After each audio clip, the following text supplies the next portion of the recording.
Your body is talking. But sometimes, what feels like hunger isn't.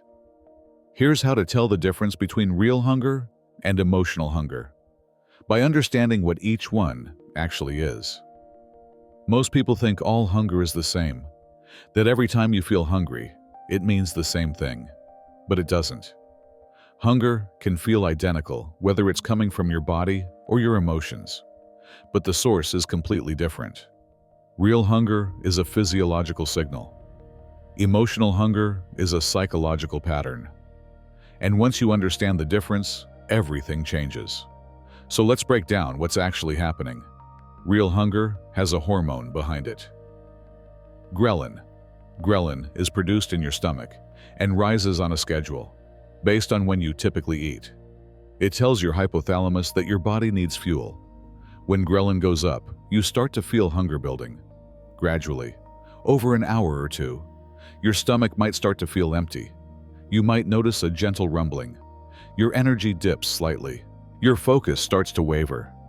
This is your body saying, "I need energy. Not right now, but soon." Real hunger doesn't demand a specific food. It's open. A sandwich sounds good. So does a salad or soup. Anything that provides fuel will satisfy it. And when you eat anything, the hunger disappears because your body got what it needed. Real hunger also has patience. You can wait. You can finish what you're doing and eat in 15 minutes. It's not urgent. That's real hunger. It's predictable, gradual, flexible, patient. Emotional hunger is different. It doesn't come from your stomach. It comes from your brain, specifically from your reward centers. When you're stressed, bored, anxious, or even just tired, your brain starts looking for relief.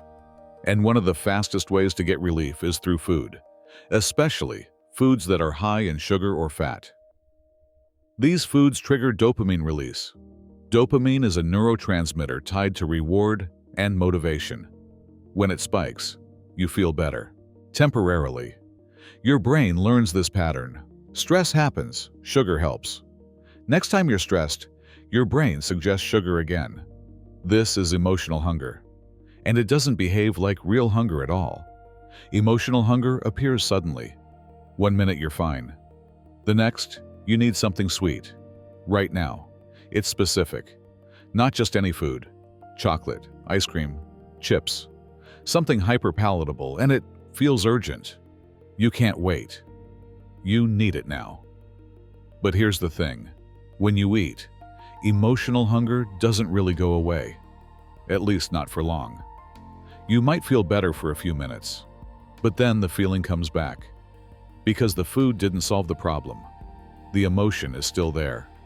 Emotional hunger also shows up in different places in your body. Real hunger lives in your stomach and abdomen.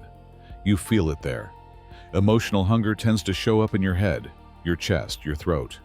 It's tighter, more restless, less grounded. There's also a hormonal component. When you're stressed, your body releases cortisol. Cortisol raises your blood sugar temporarily to give you energy for dealing with the stressor. But then your blood sugar drops. And when it drops, your brain craves the fastest way to bring it back up: sugar and fat. So stress doesn't just make you want comfort. It creates a physiological craving for high-calorie foods.